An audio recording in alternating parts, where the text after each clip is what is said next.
안녕하세요. 인생짬법으로 조곤조곤 유튜브하는 승무원쌤 김용숙입니다. 오늘 1월 1일이죠.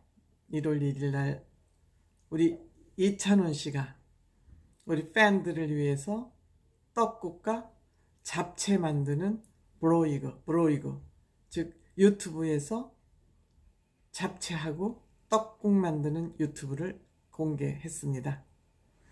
제가 예전에 한번 이찬원 씨가 유튜브를 한다면 음식 관련 유튜브를 하면 좋겠다는 그런 말씀을 드린 적이 있습니다. 그런데 역시 1월 1일 날을 맞이해서 음식 만드는 유튜브를 올렸군요. 저는 이찬원 씨 음식 만드는 유튜브를 보면서 내가 앞으로 이찬원 씨 유튜브, 특히 음식 만드는 유튜브는 내가 조금 해설을 하면 좋겠다. 그런 생각을 했습니다.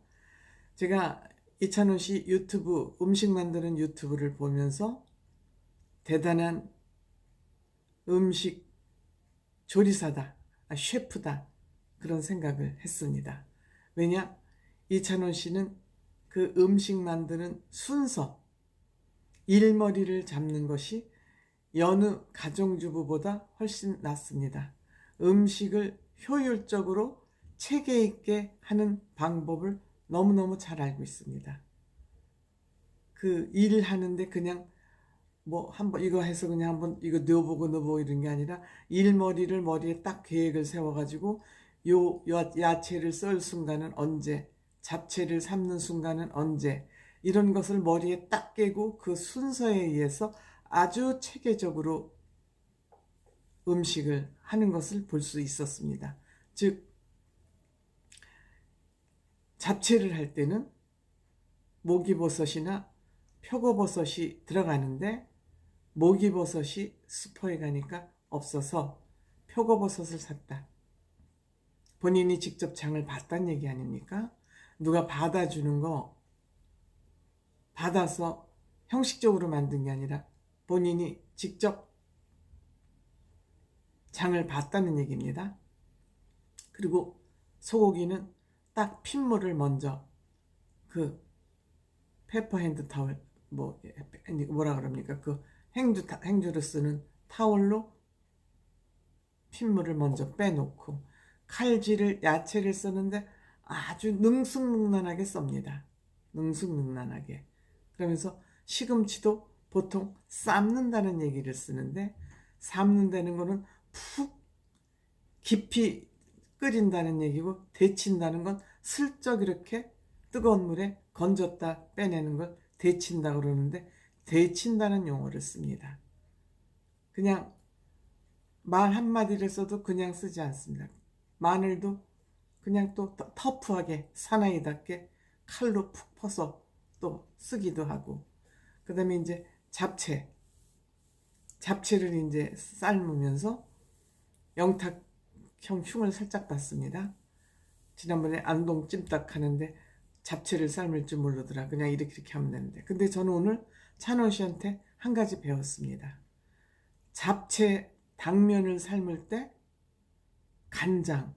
간장을 넣는다는 건 오늘 찬원 씨한테 처음 배웠습니다. 찬원 씨보다 정말 몇십 년을 더 살고도 오늘 찬원 씨한테 잡채 삶는 방법을 배웠습니다. 과학적으로 요리를 하는 사람이에요. 이 사람은 기술로 요리도 하지만 과학적으로 요리를 하고 있어요. 그리고 오늘 또 배운 거 진간장, 양조간장, 국간장. 저는 뭔지 몰랐어요. 언제는 진간장을 쓰고 도대체 양조간장은 뭐고 국간장은 뭔지는 알지만 진간장하고 양조간장의 차이를 모르고 있었어요. 그런데 진간장은 진하고 깊은 맛을 내는 풍미가 있는 간장이어서 조림이나 찜류에 이런 간장을 쓰고 양조간장은 소스류에 쓴답니다. 소스류. 그러니까 뭐 찍어 먹는 거. 그 다음에 볶음류를 할 때 양조간장을 쓴다네요. 전 이것도 오늘 찬원 씨한테 처음 배워서 알았어요. 정말 엉터리 주부 노릇을 그동안 했던 것 같습니다. 국간장은 뭐 우리가 조선간장이니까 그 국물을 맑게 유지해야 되는 찌개나 국류에 쓴다고 이렇게 과학적인 얘기까지 했기 때문에 제가 이찬원 집 하우스는 과학 요리 교실이다. 이렇게 지금 이름을 제가 비춰봤습니다. 그 다음에 이제 이 손놀림도 정말 이 보통 요리하는 게 양념을 집어넣을 때도 뭐 이렇게 쳐다보고 뭐 계량하고 이런 게 아니라 그냥 보통 우리 주부들 요리하듯이 그냥 푹푹 집어넣는 거예요. 즉 김수미 선생식 요리를 하고 있는 거예요. 이건 많이 해본 데서 나오는 숙달된 조교만이 할 수 있는 그런 요리법이죠. 잡채를 해서 턱 먹어보더니 나쁘지 않대요. 그러더니 딱 플레이팅을 접시에서 했는데 위에 깨소금까지 딱 뿌려서 정말 여느 주부보다 훨씬 그 잡채 플레이팅 하는 것까지 그래요. 그 다음에 또 떡국을 끓이면서도 떡국고기는 국거리용을 쓰는데 주로 양지머리를 쓴다. 사태나 양지를 쓴다. 떡국 끓일 때는. 그런 것까지 다 알아요. 그냥 고기면 고기를 다, 물론 우리는 그냥 있는 고기 그냥 활용해서 평상시에 격식 따지지 않고 요리를 하지만 다 무슨 요리에는 무슨 고기를 쓴다. 전부 과학적으로 다 설명을 하고 그냥 형식적으로 기능으로만 요리를 하는 게 아니라 내용을 알고 과학적으로 알고 요리를 하고 있는 거예요. 요리 선생이 요리 과학자 하듯이 요리를 만들고 있어요. 설명하면 그것도 아주 자연스러워요. 막힘이 없어요. 그리고 오늘 저도 이것도 처음 알았어요. 찬원 씨한테 처음 배웠어요. 떡국 끓일 때 고기를 볶는 것은 식용유로 볶는 게 아니라 참기름으로 볶는답니다. 전 오늘 얼마나 많이 배웠습니까? 간장 종류를 알았고 당면 삶는데 간장을 넣고 삶는다는 것도 처음 알았고 또 떡국에 들어갈 떡은 참기름으로 볶는다는 거.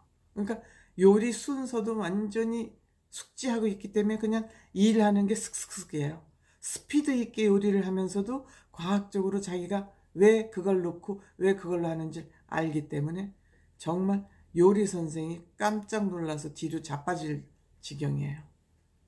백종원 선생 수제자를 해도 충분히 남을 만해요. 그리고 또 계란도 떡국에 넣을 때 그냥 막 풀어서 넣는 방법도 있고 지단을 붙여서 이렇게 마름모꼴로 썰어서 넣는 방식도 있는데 자기는 격식을 차려서 지단을 붙여서 고명으로 얹겠다. 그 두 가지 방법을 또 얘기를 하잖아요. 그냥 떡국에 계란 넣는다 이렇게만 알고 있는 게 아니에요. 그리고 또 계란을 설명했을 때도 계란에는 왕란, 중란, 소란, 대란이 있는데 자기는 중란을 샀다. 계란을 하나 사는데도 어떤 사이즈를 살 거냐를 정확히 알고 있는 사람이에요. 그래서 제가 보니까 이제 이찬원 씨는 그 브로이그로 요리를 가끔 하면 아주 좋을 것 같아요. 인기 있을 것 같아요. 아니 뭐 그거 요리 안 해도 인기가 있지만 이거를 하면은 더 팬들이 정말 환호를 할 것 같아요. 근데 다만 제가 좀 안타까운 건 이찬원 씨 그 조리대가 너무 낮아요. 허리가 아플 것 같아. 조리대를 조금 높여서 요리하면서 허리 아프면 안 되지 않습니까? 그래서 조금 조리대를 조금 높였으면 좋고요. 그리고 이제 그 앞으로 이제 유튜브를 시작했기 때문에 웬만하면 댓글을 다 읽는데 뭐 완벽하게 100% 읽지는 못하지만 댓글을 가능한 한 많이 읽으려고 노력한대요. 근데 이제 그 댓글 중에 그 노래를 신청하시는 분들이 굉장히 많대요. 그래서 이제 신청곡을 모았다가 어느 날을 일정한 날을 잡아서 노래를 부르는 날로 또 그렇게 하겠답니다. 그러니까 이렇게 많은 재주를 두고 유튜브를 안 하니까 팬들이 얼마나 애가 터져서 죽었습니까 그동안에. 물론 왜 이렇게 늦었는지는 잘 모르겠지만 어쨌든 지금이라도 유튜브를 시작해서 너무너무 반갑죠. 팬들이 얼마나 좋아하시겠어요. 그래서 그 노래를 부르기 위해서 기타 연습도 열심히 하고 있다 그럽니다. 제가 찬원 씨 유튜브에 올라올 때마다 열심히 보고 제가 이찬원 씨 유튜브를 보면서 본인이 또 스스로 본인 얘기 못하고 자랑 못하고 이러는 거 제가 대신해서 해설도 해드리고 저도 이찬원 씨 유튜브를 보면서 공부 좀 하고 그래야 될 것 같습니다. 감사합니다.